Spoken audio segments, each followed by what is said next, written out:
Dios le bendiga. Le saludo con la paz del Señor.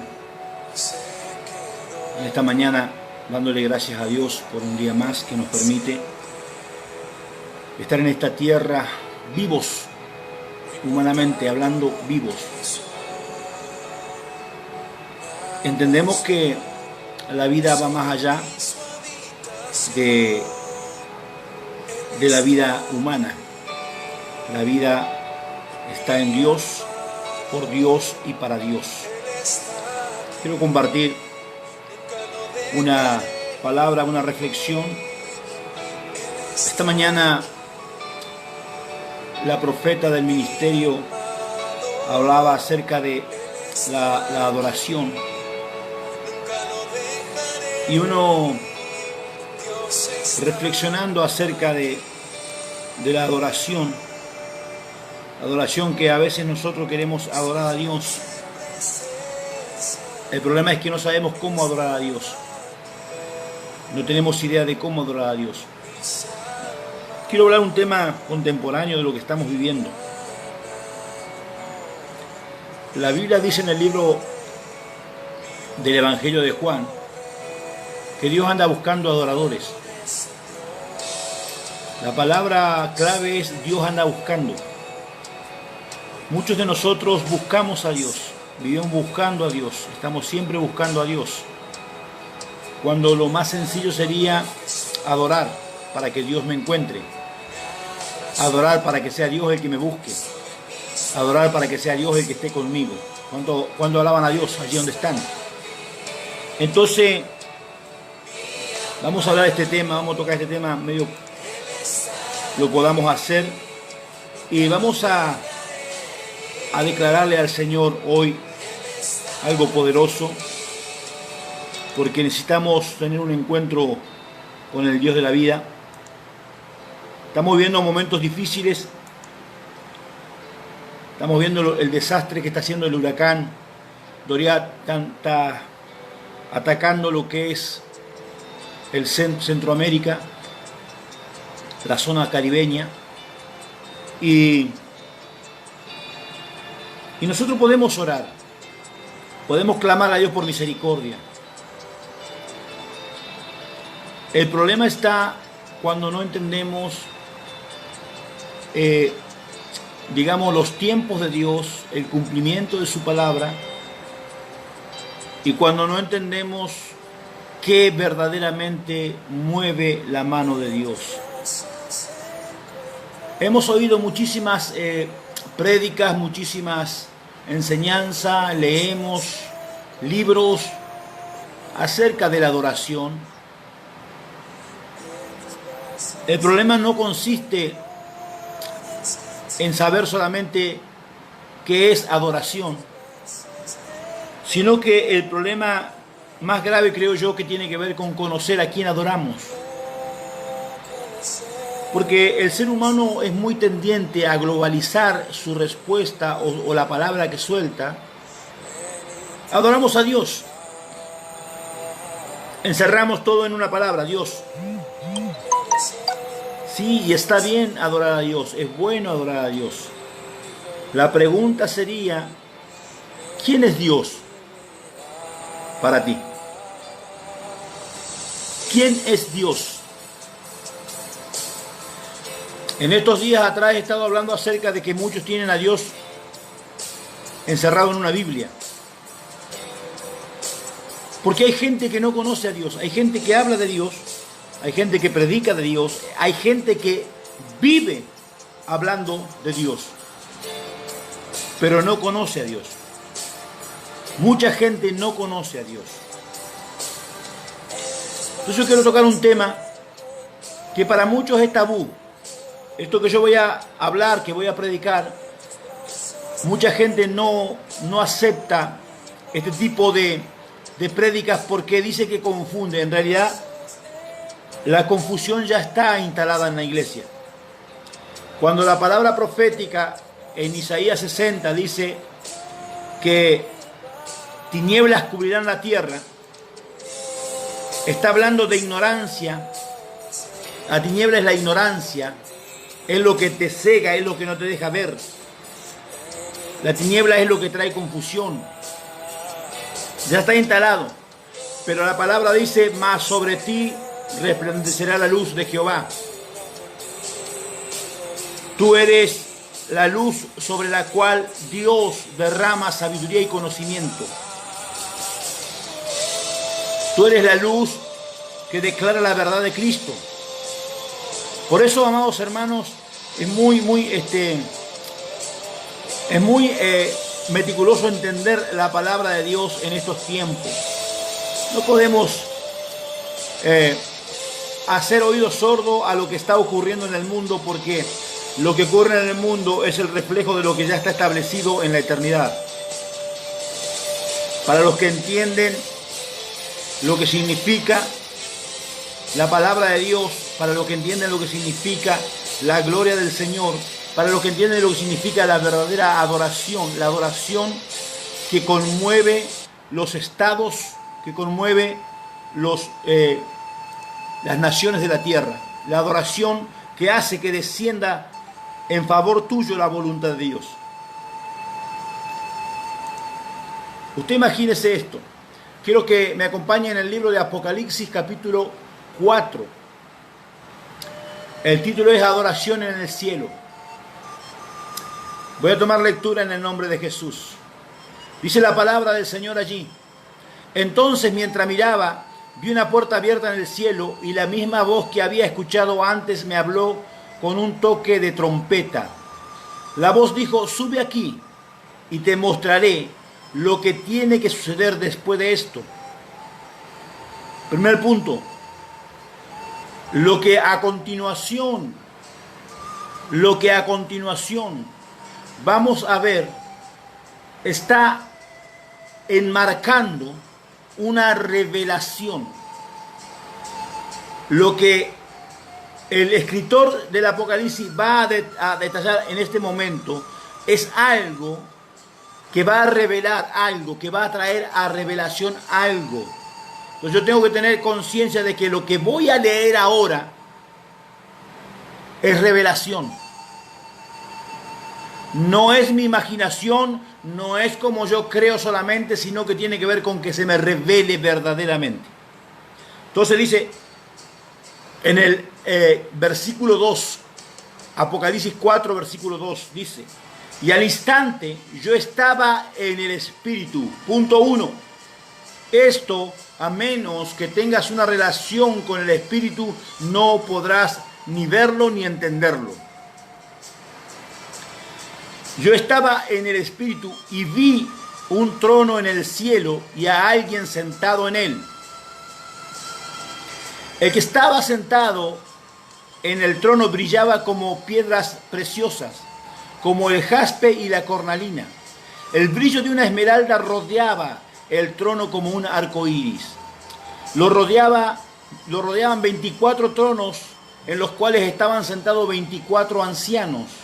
Todos vestían de blanco y tenían una corona de oro sobre la cabeza.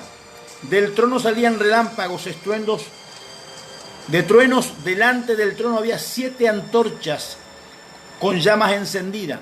Esto es el Espíritu de Dios de 7 aspectos. Delante del trono había también un mar de vidrio brillante y reluciente como el cristal. En el centro y alrededor del trono había 4 seres vivientes, cada uno cubierto de ojos por delante y por detrás. El espíritu de esos seres vivientes eran semejante a un león, el segundo era semejante a un buey, el tercero tenía cara humana y el cuarto era como un águila en vuelo. Cada uno de los seres vivientes tenía 6 alas y las alas estaban totalmente cubiertas de los ojos por dentro y por fuera. De día tras día y noche tras noche repetían continuamente: Santo, Santo, Santo, el Señor Dios, el Todopoderoso, el que siempre fue, el que es, el que aún está por venir. Bendita la palabra de Dios. Qué poderosa palabra, bendito Rey. Aquí tenemos el aspecto simbólico que el profeta, estando en el espíritu, ve. Esto me lleva hace algunos años atrás, mientras estaba orando, de pronto se me abre una visión. Y en esa visión yo comienzo a volar a una velocidad que era impresionante. Volaba a gran velocidad y comencé a meterme como si fuera las nubes, pero de pronto en medio de las nubes se forma como un túnel de luz, y comienzo a volar raudamente por en medio de ese túnel. Era tanta la velocidad con la que me movía que era inhumano. De pronto comienzo a darme cuenta que ese túnel de luz, esa luz que yo veía, emanaban de algún lugar en el fondo que yo podía ver. Y me fui acercando y de pronto me doy cuenta que había un trono. Y que de ese trono había alguien sentado que era luz y emanaba luz. Había como una figura a su derecha y una figura a su izquierda. Y comencé a acercarme a mucha velocidad hasta que me fui acercando. Cuando fui cada vez más cerca ya comencé a detenerme cada vez más despacio. Y comencé a oír que estaban hablando. Oía como voces que hablaban. Cuando me iba acercando, que ya parecía que podía hasta entender lo que estaban hablando, de pronto la visión se va porque hubo una interrupción ahí y hasta ahí llegó la visión. Siempre he entendido que Dios me ha mostrado su trono, su gloria. Hace muchos años, estando en una congregación, mientras estaba terminando la reunión, el pastor estaba despidiendo a la Grey. Yo me encontraba en el fondo de la iglesia así, estaba orando con mis ojos cerrados, apoyado sobre una silla, sobre el respaldar de una silla. Y de pronto, una luz blanca, pero muy blanca, y un calor, un fuego que me quemaba el rostro, mi cuerpo me quemaba. Era algo muy fuerte, muy poderoso. Era como poner, si usted conoce, un reflector. Son reflectores que utilizan en los estadios. Ponerse delante de uno de ellos, que es un calor que emana, que es impresionante. Pero ese calor viene directamente del reflector. Esto que a mí me quemaba, esta luz, yo la sentía de todos lados. Hacía que ardiera mi rostro, ardiera mi cuerpo. Tuve la sensación de que yo era un punto en una inmensidad de luz. Eso ocurrió durante, no tengo memoria del tiempo que ocurrió, pero ocurrió. Pasados muchos años, Dios me hizo ver que esa luz fue la que derribó a Saulo del caballo. Era Jesús, era nuestro Señor. Cuando un hombre o una mujer quieren hablar de adoración, lo primero que tienen que hacer es conocer a quién van a adorar. Hoy hay gente adorando la adoración. Hoy hay gente adorando la música. Hoy hay gente adorando una figura. Hoy hay gente adorando una imagen. Hoy hay gente adorando muchas cosas, pero no adoran al verdadero Dios porque no conocen al verdadero Dios. Esto que el profeta Juan, el apóstol Juan, ve en espíritu, él lo detalla simbólicamente para que el que lea pueda comprender el mensaje del espíritu. Y a menos que usted haya estado en un estado, valga la redundancia, espiritual tan poderoso, tan fuerte, para que pueda mantenerse y saber que lo que está leyendo es algo real porque usted lo vivió, usted estuvo en ese estado, es muy difícil poder comprender qué es lo que trata de decirnos Dios a través de estas escrituras. Entonces, mi amado hermano, todo lo que rodeaba el trono nos simbolizan tres cosas fundamentales para que un adorador pueda presentarse. La primera y principal, el gobierno. Los 24 ancianos hablan de gobierno. Delante del trono de Dios, la primera adoración es cuando una persona que conoció, conoce y conocerá el gobierno de Dios puede postrar sus coronas delante de Él. Puede postrar su poder, porque Dios empodera gente. Dios te entrega poderes, Dios te entrega dones, te entrega autoridad. Pero lo difícil es que cuando tú eres un hombre de autoridad, una mujer de autoridad, cuando eres una persona a la que tú ves que Dios usa, que los demonios tiemblan cada vez que tú entras a un lugar porque la gloria viene contigo, el verdadero adorador aprende a entregar esa unción, ese poder, esos dones, ese ministerio y postrarlo delante del trono de gloria, delante de la presencia poderosa de nuestro Señor. Aprende a entregarle lo que tiene. Estos 24 ancianos eran la representación del gobierno de Dios. 12 representaban las 12 tribus, la elección de Dios. Y 12 representaban los 12 discípulos de Jesús, el gobierno de la gracia. Ambos representan las Escrituras, representan la Biblia. Ambos representan el Nuevo y el Antiguo Testamento postrados delante de Dios. Leíamos que dice, ven, sube aquí, que te mostraré las cosas que deben suceder pronto. Escuche esto. Ahí comienza, este es el principio de lo que Dios le iba a revelar al apóstol Juan. En el capítulo 11 de Apocalipsis habla acerca de los dos testigos.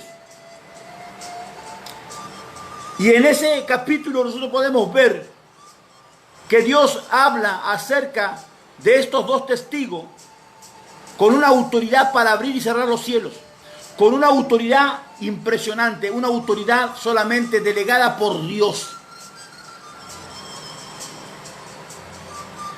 Dos profetas que testifican.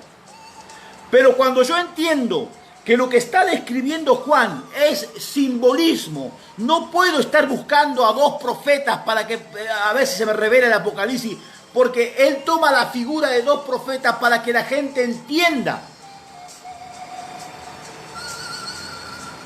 Él no está hablando de personas. Cuando habla de los 24 ancianos, no está hablando de 24 personas. Él está simbolizando a través de la declaración profética el gobierno, la autoridad de Dios delegada. Cuando habla de los dos testigos, tampoco está hablando literalmente, está simbolizando dos testimonios que son proféticos. ¡Wow! Esto le va a romper la cabeza, escuche esto. Dos testimonios que son proféticos. Si usted lee la historia, dice, estos son los dos olivos que habla en Zacarías. En Zacarías dice que hay dos olivos que están delante del Dios de toda la tierra. Escuche esto. Por donde se vierte aceite como oro. El aceite como oro representa la palabra revelada de Dios. Los dos testigos, los dos olivos que están delante de Dios, son los que reciben la revelación de Dios. El olivo representa unción, representa gloria de Dios. Cuando habla de los dos testigos y de los dos olivos, está hablando de aquellos que tienen palabra profética, que tienen poder espiritual, que tiene un poder sobrenatural cuando yo entiendo qué significa estos dos olivos o estos dos testigos. No por ellos mismos, sino por lo que revela. Si usted entiende la palabra, en el capítulo 4, versículo 2 dice, la voz dijo, sube aquí que te mostraré lo que tiene que suceder pronto. Revelación. Te voy a mostrar lo que es revelación. El Apocalipsis, el nombre real de Apocalipsis tendría que ser revelaciones, porque así es como comienza. La revelación de Jesucristo que Dios le dio. Todo libro bíblico comenzaba con la palabra con que iniciaba. La palabra real del nombre del libro que nosotros entendemos y conocemos por Apocalipsis es revelaciones. Entonces, estamos hablando de un simbolismo espiritual. Dios nos revela la adoración a través de un simbolismo espiritual. Escuche esto. 24 ancianos que manifiestan el gobierno que Dios delegó. Cuando el gobierno delegado se postra delante del que lo delegó, del que le entregó. Cuando hay un corazón humillado que sin hablarlo o hablándolo, en su corazón le entrega a Dios los dones, le entrega a Dios el ministerio, le entrega a Dios el poder que le fue, el gobierno que le fue entregado. Santo Señor. Esta mañana es una mañana de revelación, hermano. Usted va a recibir una palabra revelada del Espíritu. Escuche esto. Escuche esto. En el capítulo 2 del libro de Filipenses, dice la Biblia, haya pues en vosotros el mismo sentir que hubo en Cristo Jesús, el cual siendo igual a Dios, el cual siendo igual a Dios, no los tuvo como algo poderoso, sino que se despojó y tomó condición de hombre, y aún se humilló más, tomando condición de siervo. Escúcheme, Cristo nos enseña la adoración. Él dejó su poder, dejó su gobierno. Él se despojó de todo poder para adorar en servidumbre al Dios todopoderoso, creador de la tierra. Muchos vamos a adorar a Dios. Un corazón orgulloso no puede adorar a Dios. Ahora, una vida llena de soberbia no puede adorar a Dios. Yo me humillo delante de Dios, pero los hombres, no. Tú no tienes un corazón para Dios. Alabe lo que Él vive. No hay humillación. No hay humillación en tu corazón.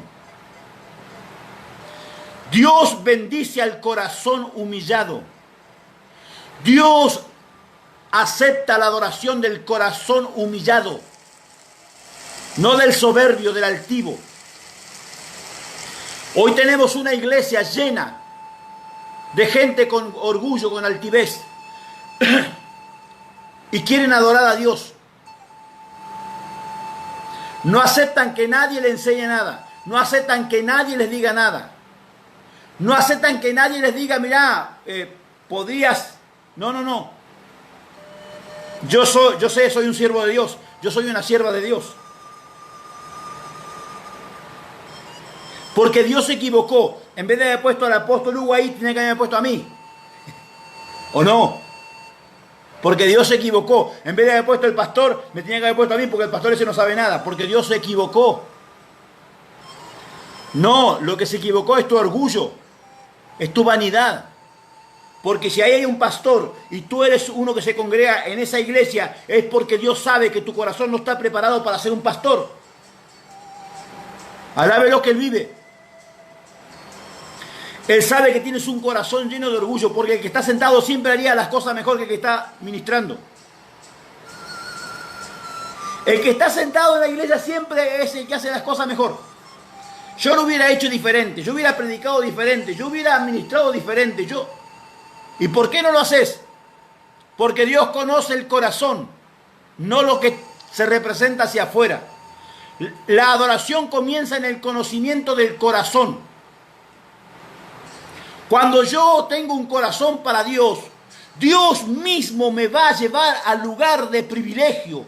Porque Dios no puede darte poder, no puede darte gobierno, no puede darte autoridad si tu corazón no va a resistir en el día postrero y no ha de ser capaz de humillar todo el poder delante del trono de Dios, de entregar todos los dones delante del trono de Dios. Porque nunca habrá adoración, porque Él está buscando adoradores. Alábelo. Él levanta a los adoradores, a los que se humillan, a los que entregan todo. Aunque Dios te haga resucitar muertos, tú cuando vienes delante de la presencia de Dios, cuando estás delante de los hombres que son imagen de Dios, cuando estás delante de la humanidad, tú sigues siendo el mismo. Tú te humillas porque tú eres un hombre que ha aprendido a humillar su corazón delante del Rey. Porque aquel que te ve en lo secreto te recompensa en público. Alábelo. Lo secreto está en tu corazón. Cuando la palabra dice, mas tú, cerrada la puerta, entra a lo secreto, y aquel que te ve en lo secreto te recompensará en público. Lo secreto está en tu corazón. Cerrar la puerta significa cerrarle las puertas al mundo, a las voces del mundo, al pensamiento del hombre. Cerrarle las puertas a la humanidad para solamente lo divino esté en ese secreto. Pero Él habita la altura y la santidad y con el humilde y quebrantado de corazón. Alabe lo que Él vive. Entonces mucha gente dice, yo conozco a Dios. No, tú no conoces a Dios. Tú te has hecho una imagen de Dios. Tú crees que hay un Dios. El creer te lleva a entender que hay un Dios. El que tiene fe sabe que hay un Dios porque vive con Él, convive, tiene vivencias con Él. Es íntimo del Dios Todopoderoso. Conoce al que está en el trono, la luz que resplandece sobre toda la humanidad. Esa luz representa, aleluya, el conocimiento, la sabiduría, la revelación. La luz hace que las tinieblas retrocedan.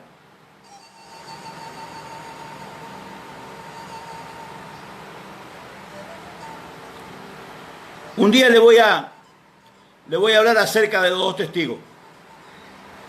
He escrito un libro que ni bien Dios me permita lo voy a publicar. Se llama Revelaciones del siglo XXI. Y habla acerca de los 2 testigos. Habla acerca de la bestia. Y habla acerca también de la gran ramera.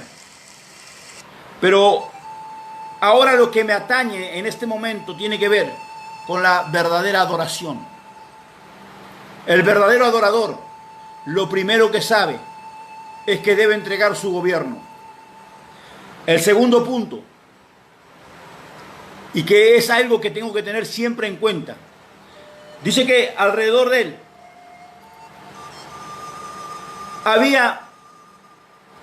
estaban los 24 ancianos, pero también había, dice, delante del trono 7 antorchas, como llamas encendidas. Esto es el Espíritu de Dios de 7 aspectos. Escuche esto. De 7 aspectos. Dice, y en el centro y alrededor del trono había 4 seres vivientes, cada uno cubierto de ojos por delante y por detrás. Diga conmigo la palabra visión. A menos que seas un hombre y una mujer que vea. No estoy hablando de ver. Estoy hablando de ver. Del que ve en el espíritu. Del que conoce lo que es la visión espiritual. El que conoce la visión espiritual es porque ha tenido un encuentro con el Espíritu de Dios de los 7 aspectos. Leemos allí en el libro de Isaías 11, donde habla espíritu de sabiduría y espíritu de poder. espíritu de conocimiento, espíritu de revelación, los 7 aspectos del espíritu. Una persona dice, yo soy lleno del Espíritu Santo. ¿Cómo es que siendo lleno del Espíritu Santo no se te revela nada? Yuhu, no se vaya, está ahí.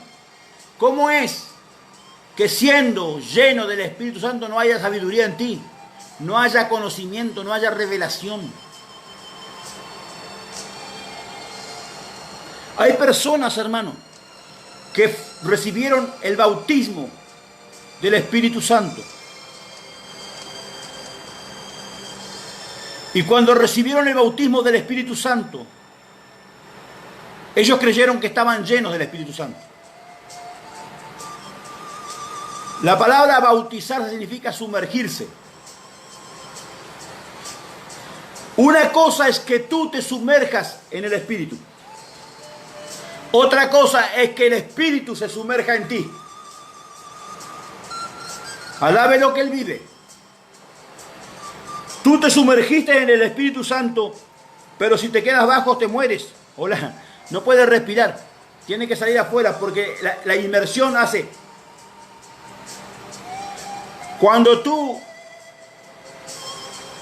te bautizas en las aguas, estás simbolizando la muerte de Cristo y la resurrección de Cristo. Es un acto litúrgico profético que representa la muerte y la resurrección de Jesucristo. Te sumerges bajo y naces a una nueva vida. Eso es un acto profético de liturgia.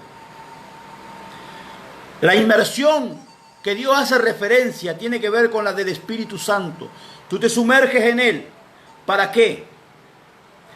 Para que cuando llegue el momento, Él se pueda sumergir en ti. En el libro de Juan, en el Evangelio de Juan, en el capítulo 22, en el último capítulo del libro, dice que Jesús se le presentó a los discípulos y sopló sobre ellos y recibieron el Espíritu Santo y hablaron en lenguas. Escuche esto. Se sumergieron en el Espíritu Santo. Fueron bautizados en el Espíritu Santo. Pero luego, cuando estaban en el aposento, en el libro de los Hechos, todos vinieron y recibieron el poder del Espíritu Santo. Sobre los que habían sido ya bautizados en el Espíritu Santo vino el poder. Sobre los que no habían sido bautizados vino el bautismo. Los que recibieron el bautismo hablaban en otras lenguas. Los que recibieron el poder comenzaron a predicar y 3.000 personas se convirtieron a Cristo. Cuando el Espíritu se sumerge en ti, tú recibes el poder con el que luego vas a testificar de la gloria de Dios. Atienda bien esto, escúcheme bien. Tú, cuando eres un hombre de visión, es porque el Espíritu Santo ha colmado tu vida. Entonces las visiones que tiene el Espíritu las tienes tú. Y tú ves lo que los demás no ven. Tú oyes lo que los demás no oyen. Hace unos días atrás estaba haciendo un video como ahora. Y veo a una mujer conectada. Y el Señor, el Espíritu Santo me revela que esa mujer estaba enferma. Y que la sanaba en el instante. Y yo declaré la palabra. Luego se comunica esa mujer diciendo que era verdad. Cuando tú estás lleno del Espíritu, el Espíritu te muestra. Porque lo segundo que hay que tener para tener una verdadera adoración es visión. Lo primero es rendir el gobierno que Dios puso en tu vida. Lo segundo es ser visionario. Tener visión. La visión viene por la llenura del Espíritu Santo.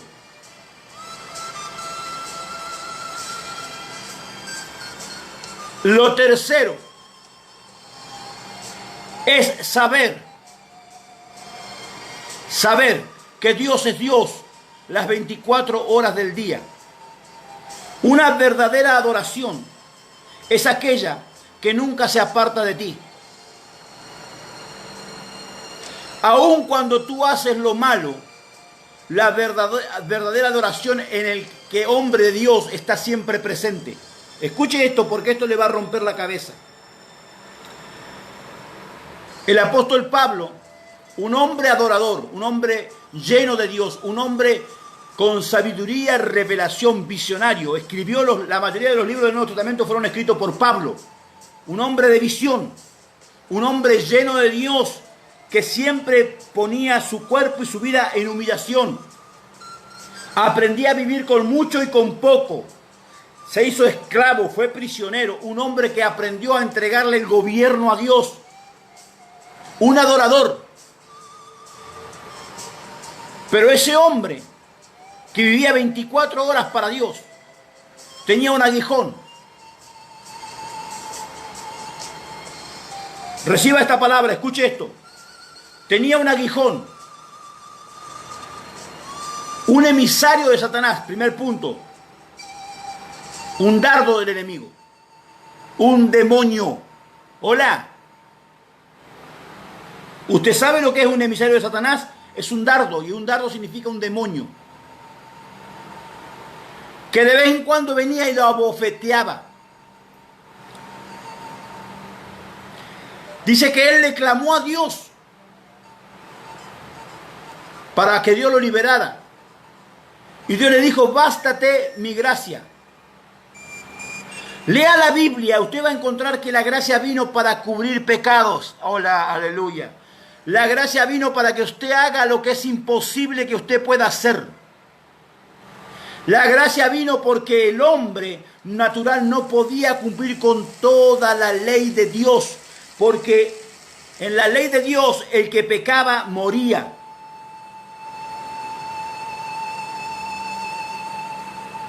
Moría el que pecaba. La gracia vino a cubrir el pecado para que no muera. O sea que el aguijón que tenía Pablo era un pecado. Hola. Que el aguijón que tenía Pablo era un pecado. No era una enfermedad. Alabe lo que él vive. Aun si hubiera sido la enfermedad no le pertenece a Dios. La enfermedad es del diablo.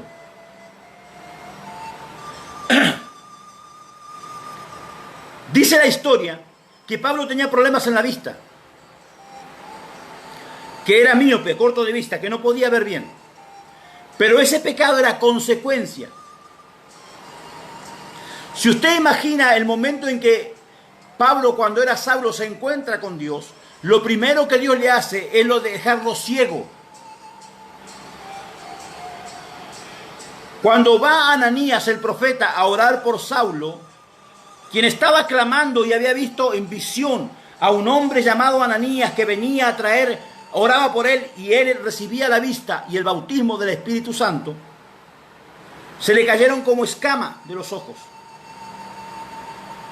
Pero quedó un problema allí. ¿Por qué quedó ese problema allí? Porque Saulo pertenecía al Sanedrín. Yo quiero que escuche esto. Esto es lo que se cree. Yo creo que Pablo era viudo. Pablo fue casado. Porque para pertenecer al Sanedrín, tú tenías que tener más de 25 años y ser una persona casada. Y él pertenecía al Sanedrín. Por tanto, él había sido casado, pero estaba solo. Significa que era viudo. Eso significa que él no tenía don de abstinencia. Por eso él dijo, si yo no pongo mi cuerpo en sacrificio bajo sujeción. Él sacrificaba el no estar con una mujer. Lo sacrificaba él, no era que había un poder que lo hacía inmune a las mujeres. Pero he atentado por las mujeres. Por eso el problema de su vista. Por eso dice, ¿acaso no puedo yo y Bernabé traer también una hermana? Como lo hizo el apóstol Pedro. ¿No puedo hacerlo yo también? Él vivía tentado. El problema es que ese era el aguijón de Pablo. Pero ese aguijón hacía que Pablo estuviera siempre de rodillas porque sabía que era un ser humano. Porque era tanto el poder de Dios que había puesto en su vida, que si él no hubiera tenido ese aguijón, se hubiera perdido llenado de orgullo. Ese aguijón hacía que él pudiera volcar su corona delante de Dios. Ese aguijón hacía que él tuviera visión espiritual. Porque conozco a un hombre que no sé si en espíritu o en la carne fue llevado al tercer cielo. Era él. Pero decía, conozco a un hombre. ¿Por qué? Oh, Dios mío. ¿Por qué decía, conozco a un hombre? Porque él se sentía indigno de decir que era él.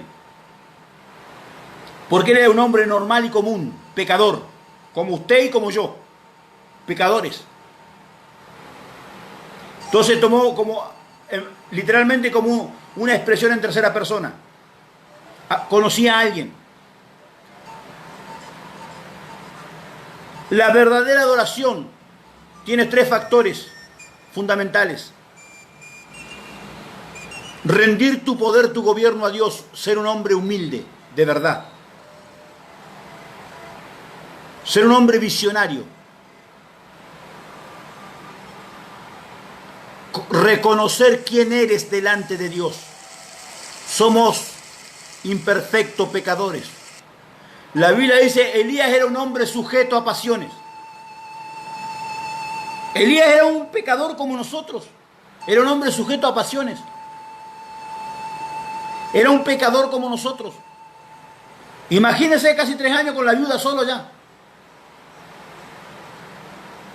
La Biblia no habla nada de eso. Aclaro.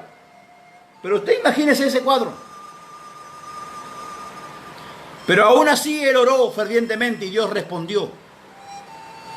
Porque ahora, para terminar lo que es adoración, tú tienes que entender que él anda buscando personas que sepan quiénes son y que conozcan quién es él, para que puedan ver lo que Dios quiere hacer con tu vida, con la mía. Hay personas que hoy buscan a Dios, oran, pero no saben para qué están, porque no conocen a Dios, y Dios no los puede conocer porque no se rinden a Dios, porque tu orgullo, tu vanidad, tu ego no permiten que Dios pueda calar en lo profundo de tu corazón para que tú entiendas y la visión de Dios sea en tu vida. Tú y yo somos pecadores. Tú y yo no somos santos por nuestros hechos ni por nuestras obras. Tú y yo somos santos porque santifica Cristo nuestras vidas a través del derramamiento de su sangre. Tú tienes que entender que eres un hombre pecador y eres una mujer pecadora. Y en esa condición Dios te conoce. Humilla todo tu ser, aunque Dios te use grandemente. Humilla todo tu ser delante de Dios y vas a tener visión de para qué Dios te llamó. Te bendigo. Espero que esta palabra haya servido a tu vida y te bendiga. Yo sé que sí. Hay gente que tiene visión. Hay gente que estaba esperando esta palabra para salir de donde se encontraba. Dios tiene todo para ti. Tienes que tomarlo. Efesios 1:3 dice que fuimos bendecidos por Dios con toda bendición espiritual en las regiones celestes. La palabra las regiones celestes significa en el espíritu. Pero si yo no entro en el espíritu, ¿cómo tomo las bendiciones que Dios me dio? Dios le bendiga. Le mando un abrazo grande. Que la paz de Dios sea con usted.